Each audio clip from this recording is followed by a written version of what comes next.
buenas noches, comunidad.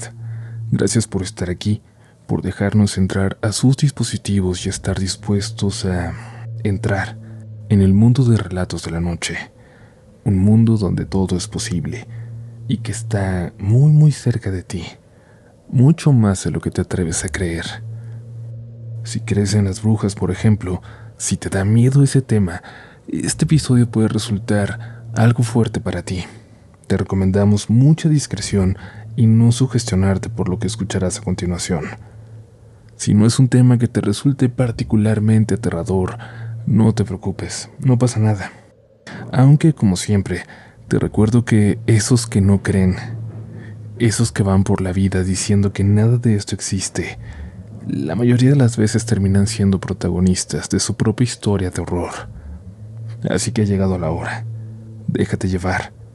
Apaga la luz si puedes hacerlo, y por un momento deja que el mundo real se quede allá afuera, porque tú ya estás entrando en los siguientes relatos de la noche. ¿Ustedes creen en las brujas? Yo no. Intento no creerlo, de verdad. Lo intento con todas mis fuerzas, pero lo que me pasó, de lo que fui testigo, me lo hace sumamente difícil. Sé que muchas personas de las que comparten sus historias por aquí, con esta comunidad, lo hacen para saber que a alguien más le ha pasado también. Lo hacen esperando que alguien más les diga, sí, yo te creo y no estás loco. A mí me ocurrió algo similar. Lo paranormal existe. Creo que yo, por el contrario, lo único que quiero es que me expliquen si pueden, que me digan que estoy loca, que todo fue un malentendido, que no pasa nada, que puedo dormir tranquila por las noches. Sucedió hace 6 años, cuando tenía 16, y aún no logro superarlo. Tengo mucho miedo de salir siquiera a mi patio sola por las noches de sábado. A mi hermana le pasó justo igual. Ella tenía 12 cuando todo ocurrió. Creo que para explicar todo bien, debo contarles que mi mamá murió cuando yo estaba en sexto de primaria. Por supuesto que fue muy triste, pero tuvo una enfermedad muy larga. La enfermedad nos dolió más que la muerte. Cuando sucedió tuvimos la suerte de tener mucha familia cercana a nosotras y a mi papá, familia que nunca nos dejó solas. Mis tías se turnaban para venir a estar con nosotras, para que pudiéramos ir aprendiendo a hacer de comer. Y digo, mi papá lo sabe hacer, pero su trabajo le absorbe demasiado tiempo. Y cuando murió mamá, parecía que no había muchas razones para que él viniera a casa. Como si le diera miedo estar aquí, recordarla, enfrentarse a su ausencia. Simplemente trabajó y trabajó y trabajó más. Finalmente, con el paso del tiempo, encontró una compañera, alguien que le hizo empezar a vivir la vida de nueva cuenta. Irónicamente, aunque se pudo haber esperado lo contrario, su nueva pareja lo ayudó a volver a convivir con nosotras, y la llegamos a querer muchísimo, Renata. Después sucedió algo todavía más bonito, al menos para nosotras. Ese anuncio. Íbamos a tener un hermanito. De verdad que eso cambió nuestra vida. Era mucho más pequeño que mi hermana y que yo, claro, pero creo que eso lo hizo todavía más lindo. Éramos ya lo suficientemente grandes, maduras si quieren, para disfrutarlo todo, para ayudar a cuidarlo, para hacer planes, para no sentir celos en absoluto. Incluso nos dejaron elegir su nombre, Mark. Lo elegimos porque ese era el nombre del chico de la escuela del que todas estábamos enamoradas, incluida mi hermanita. Cuando mi hermano tenía 7 meses, sin embargo, la familia volvió a tener malas noticias. La misma enfermedad que se había llevado a mi madre ahora atacaba sin piedad a su hermana menor. La llevó al grado de que ya no podía realizar sus cosas simples en su casa. Pero como les dije, mi familia es muy unida. Incluso mi papá y nosotras, en nombre de mi mamá, íbamos a ir a apoyar siempre que se nos requiriera. Lo hacíamos los sábados, hasta que se volvió simplemente insoportable ese dolor, ser testigos, ver a mi tía así. Renata entonces decidió algo. ser ella la que fuera a cuidar de la que fue cuñada de su ahora esposo.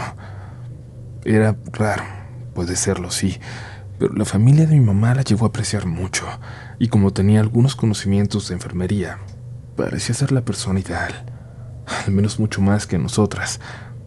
Además, creo que lo hacían para protegernos a mi hermana y a mí, a mi papá, del terrible recuerdo, para que no reviviéramos lo que había pasado con mi mamá. Fue así que entonces, los sábados, Renata se iba todo el día. Mi papá, como siempre, trabajaba y trabajaba, y mi hermana y yo cuidábamos del bebé con ayuda de Cubo, el perro de Renata, un perro callejero que un día, cuando estaba embarazada, la acompañó de vuelta a casa y se quedó. Ya nunca se fue. Era sumamente protector con ella y odiaba por alguna razón con mucha intensidad los zapatos de mi hermana. Desde que nació, él ayudaba a cuidar de Mark. Siempre se dormía junto a su cuna, siempre tranquilo.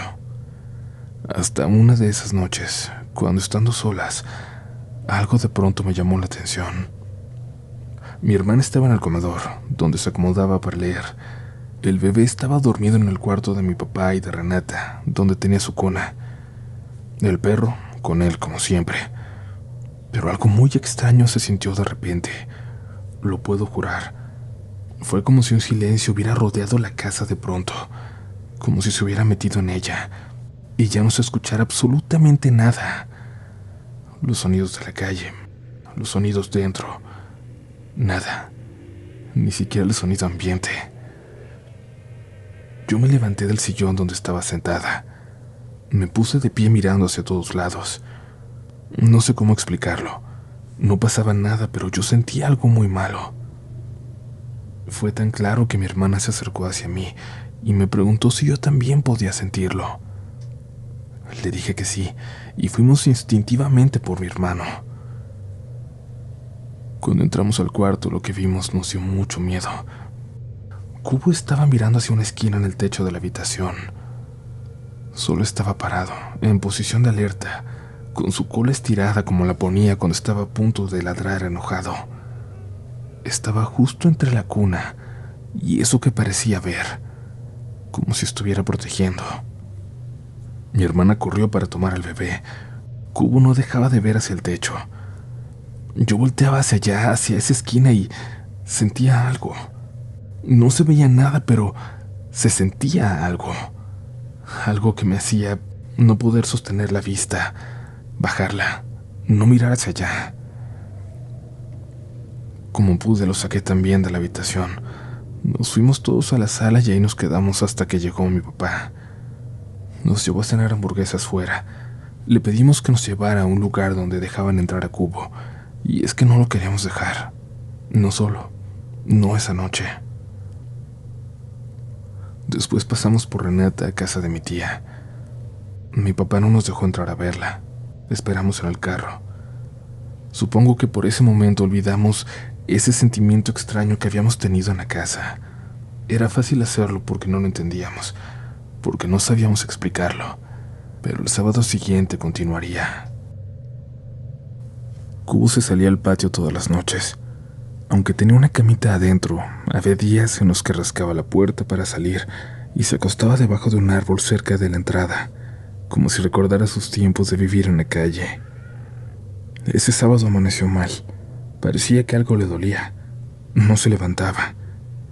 Encontramos una bolsa como de vísceras viejas, casi podridas, dentro del patio, como si él hubiera salido y los hubiera encontrado, o como si alguien las hubiera aventado hacia adentro para que las comiera.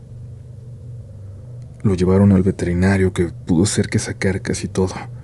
Aún así nos dijo que se tenía que quedar ahí para tenerlo en observación.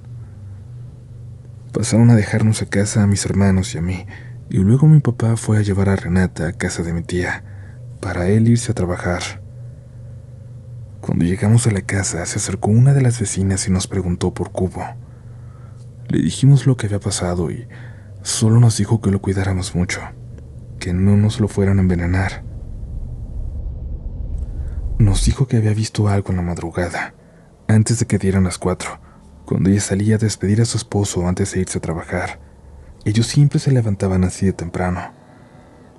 Nos dijo que vieron a una señora parada cerca de nuestra barda. Parecía estar diciendo algo hacia adentro. La vieron mover los labios. Cuando ella escuchó que abrían la puerta de su carro, volteó y luego se fue caminando por la calle hasta perderse. Dijo que caminaba muy raro. Llevaba puesto un vestido negro con la parte de abajo muy ancha, como si fuera de la época victoriana o algo así. Y cuando se alejaba, se tomaba con las manos la parte de abajo del vestido. Lo ancho y lo largo le daban la apariencia de que flotaba, pues no se alcanzaba a ver el movimiento de sus pies al caminar. Y por supuesto que el que nos dijera eso nos inquietó, pero si les soy completamente honesta, nos pareció el acto de una señora que padecía sus facultades mentales.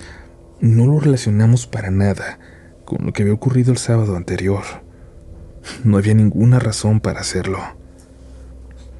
Y como siempre, nos pusimos a hacer nuestras cosas.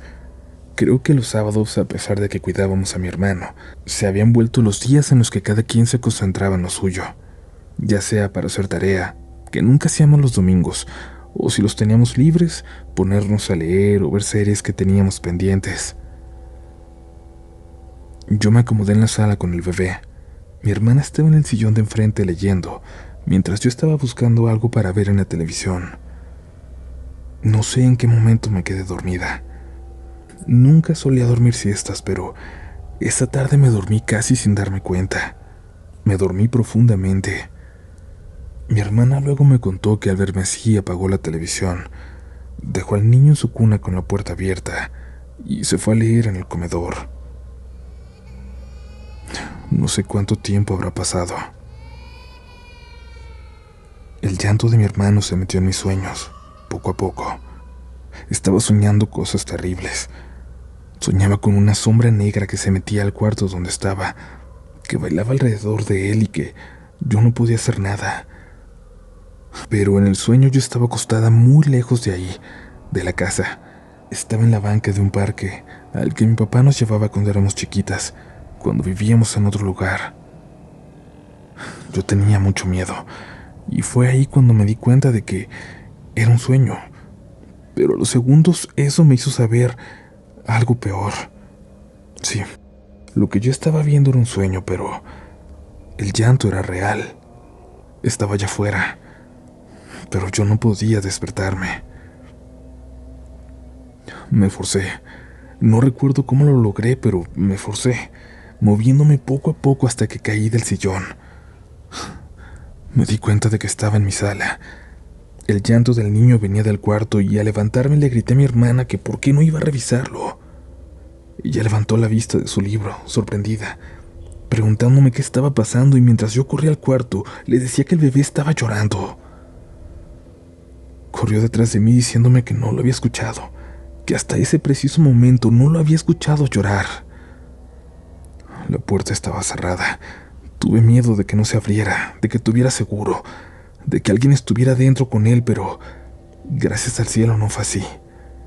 Abrimos y corrimos a la cuna. Estaba vacía.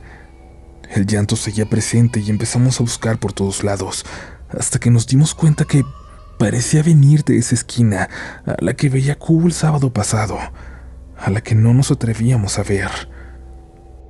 Más precisamente, venía de arriba del armario, de un armario enorme que estaba debajo de ella. Mi hermana corrió por una silla. La acomodamos y me subí yo para tocar arriba del armario con las manos. Ella no alcanzaba. Por fin sentí al bebé. Sentí un bracito. Lo jalé con cuidado y como pude lo bajé de ahí. Mi hermana no dejaba de llorar, de repetirme que de verdad no lo había escuchado, que no se escuchaba llorar. Salimos corriendo y nos fuimos con la vecina de enfrente, la que había visto a la mujer aquella noche. No era con la que mejor nos llevábamos, a la que le tuviéramos más confianza ni nada, pero por alguna razón fue a la que pensé que podíamos decirle lo que acababa de pasar. Como salimos corriendo, sin teléfonos ni nada, no le pudimos avisar a mi papá que nos habíamos salido y nos quedamos ahí. Cuando llegó con Renata, la vecina se acercó a hablar con ellos. Nos pidió que la dejáramos ir primero, que tenía que contarles algo. Y ya luego salimos nosotras con el bebé, aún asustadas. No sé qué haya dicho la vecina, pero no sirvió de nada. Creo que resultó peor. Mi papá estaba algo molesto. Nos preguntó qué había pasado, pero nos dijo que sin mentiras, que sin cuentos. Y no supimos qué responder. Renata nos preguntó si no podíamos quedarnos solas, que si teníamos mucha responsabilidad con el bebé se lo dijéramos, pero queríamos ayudar, queríamos seguir ayudando, y en el fondo, les digo, yo no quería creer en lo que estaba pasando. Mi hermana tampoco. Nunca lo habíamos hecho. En mi casa no se creían los fenómenos paranormales, e incluso somos cero religiosos. Ni en los momentos más terribles de la enfermedad de mi mamá habíamos buscado alivio en la fe. Faltaría un sábado más, uno peor, uno aún más terrible. El último sábado que soportaríamos, mi hermana y yo estando solas. Esta vez éramos muy conscientes de lo que podía pasar. Toda la semana tuvimos nerviosismo de que volviera el sábado. Nerviosismo que cada día iba aumentando conforme se acercaba el día. De nuevo, de quedarnos solas. Y ese día nos preparamos. Cubo tenía días de haber vuelto con nosotros a la casa, pero seguía muy débil, enfermo. Solo se acostaba a dormir frente al bebé, pero no parecía que lo pudiera defender realmente. Nosotros nos acomodamos en mi cuarto. Era el que tenía la ventana más segura. Y ahí pusimos al niño en la esquina más alejada de la puerta.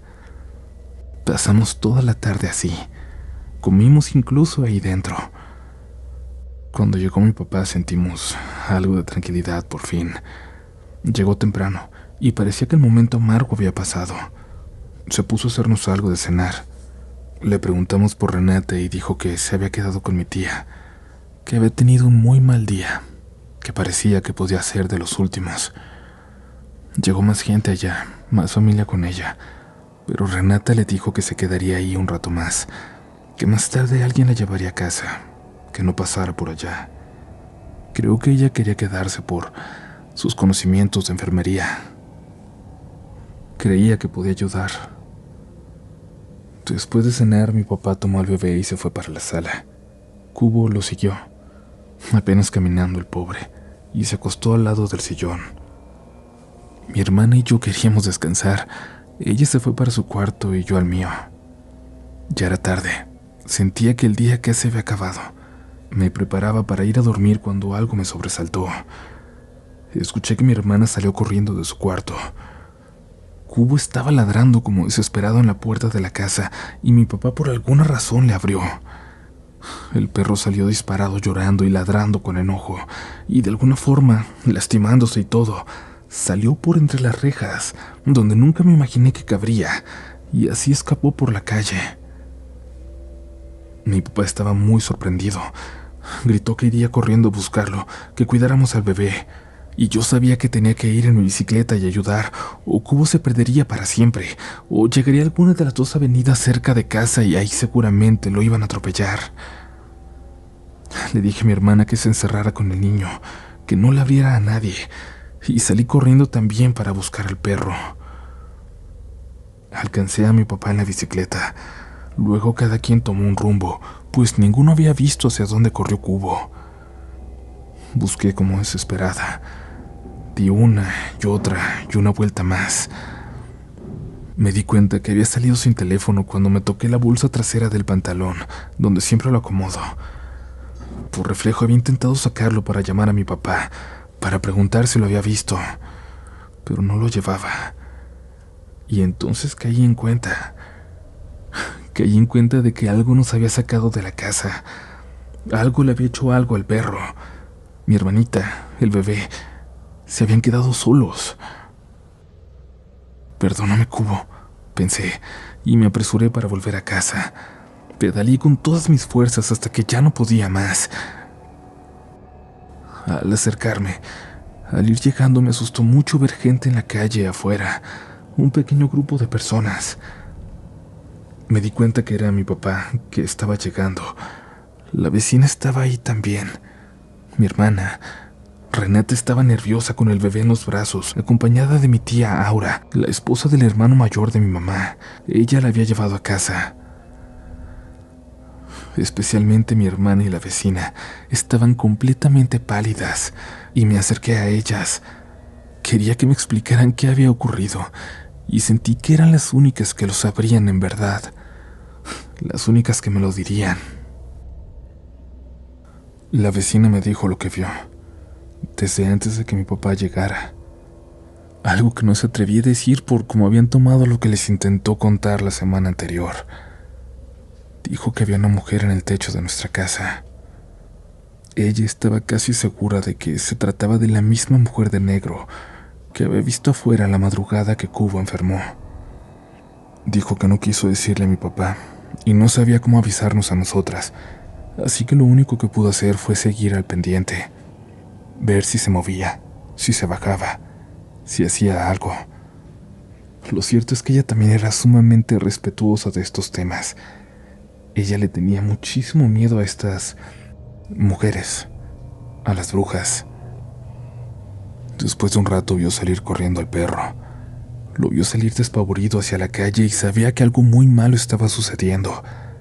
Después salió corriendo mi papá, luego yo en la bicicleta. Ahí supo que por más que pareciera vecina metiche, tenía que hacer algo. Sabía que en la casa estaba nada más mi hermana y el bebé.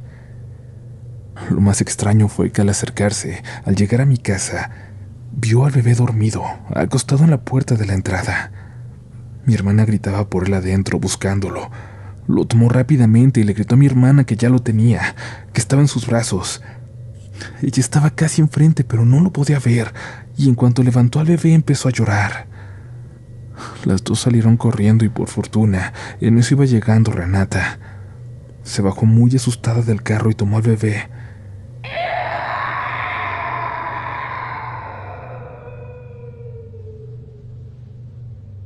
Un chillido, un sonido extraño se escuchó desde el techo de la casa.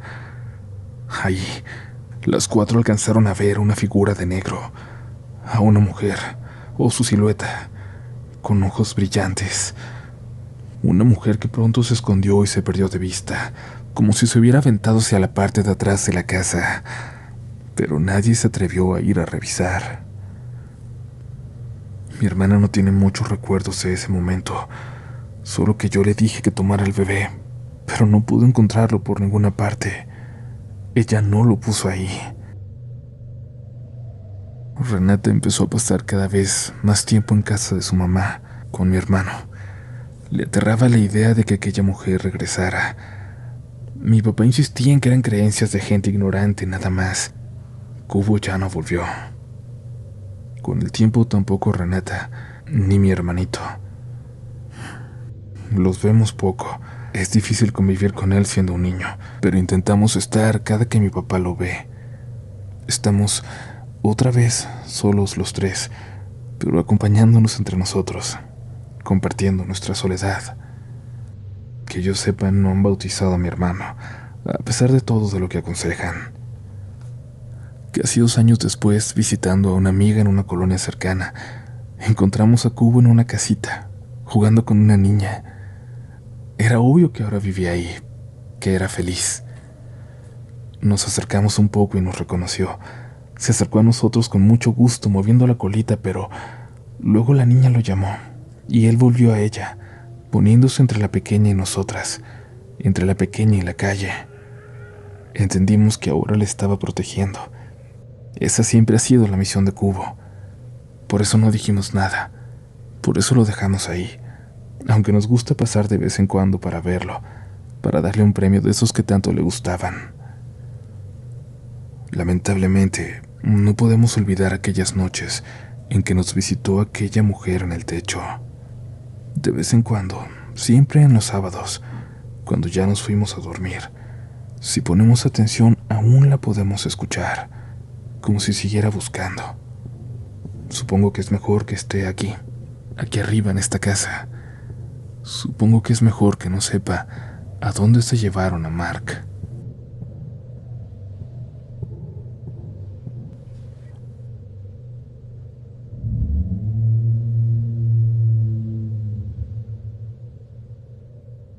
Muchas gracias por continuar en este episodio. Espero que lo estén disfrutando. Si no les dan miedo a las brujas, esperamos que de todas formas les haya gustado la anterior historia. Recuerden que aún pueden encontrar mi libro Relatos de la Noche, un libro de cuentos de terror, de cuentos de vampiros, de brujas, de muertos vivientes, de viajes en el tiempo muy macabros y hasta de cuadros que atrapan a cada persona que lo ve, entre muchas otras historias, en el enlace que les voy a dejar en la descripción. Si ya no está en Amazon, seguramente quedan en Gandhi, El Péndulo, El Sótano, en Sanborns, básicamente donde ustedes compren sus libros. También lo pueden buscar físicamente en su librería más cercana. De verdad que esta respuesta nos hace querer ya escribir el segundo, pero eso ya sucederá probablemente por allá del 2025. Mientras tanto, esperamos que este libro llegue a todos y cada uno y cada una de ustedes. Les prometo que a todos los que lo tengan se los voy a firmar en algún momento. Pero bueno, es momento de continuar. Disculpen por desviarme. Seguimos con una historia más esta noche. Hola, me llamo Alma. Los empecé a escuchar apenas hace poco. Desde el primer episodio me convencí de que tenía que contarles alguno de tantos infortunios con lo paranormal que he tenido, o alguna de las historias que me contaba mi abuela mientras molíamos la salsa en el molcajete, cuando aprovechaba para contarme leyendas. Ella hablaba mucho de la Rumorosa, pues a la abuela le tocó viajar varias veces de León, Guanajuato hasta Tijuana, y claro, siempre pasando por ahí, ya a punto de llegar. Entre tantos tramos peligrosos, tantas carreteras solitarias, ninguna se comparaba a lo que se cuenta de esa zona. Decía la abuela que al llegar los adultos guardaban silencio, que el carro se empezaba a poner muy frío, que todos sentían miedo de toparse con alguna de las leyendas que se cuentan de esa pendiente. Y eventualmente les pasó.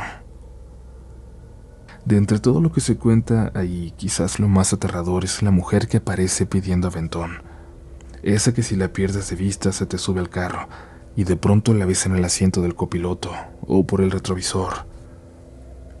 A ella se le atribuyen cientos de accidentes, tanto de autobuses de pasajeros, trailers y de carros particulares. Mi abuela dice que ella y sus padres tuvieron un encuentro cercano con este fantasma, con esta aparición. En esos tiempos la carretera era todavía más peligrosa que ahora. Solo era un carril para bajar y uno para subir, y por tramos estaba lleno de cruces que le dejaban a los muertos en los accidentes. Cuando ella era pequeña y pasaba por ahí con su hermana, las dos en el asiento de atrás, lo único que podían hacer para pasar el tiempo, para intentar no asustarse, era ir contando en voz alta las cruces. Me dijo que en una ocasión, apenas oscureciendo, aún no de noche por completo, iban por ahí contando cruces, mientras sus papás iban callados en el asiento de adelante. 22, 23, 24, 25, 25, 25. De pronto ella se dio cuenta que su hermana le dejó de contestar, que dejó de contar con ella. La volteó a ver para ver qué tenía. Estaba como pasmada, no podía hablar. Mi abuelo le preguntaba qué tenía, por qué no seguía contando, por qué estaba así. Se enojó con ella pensando que la quería asustar y hasta le pegó para que hiciera caso. Su papá volteó a verlas por el espejo para regañarlas.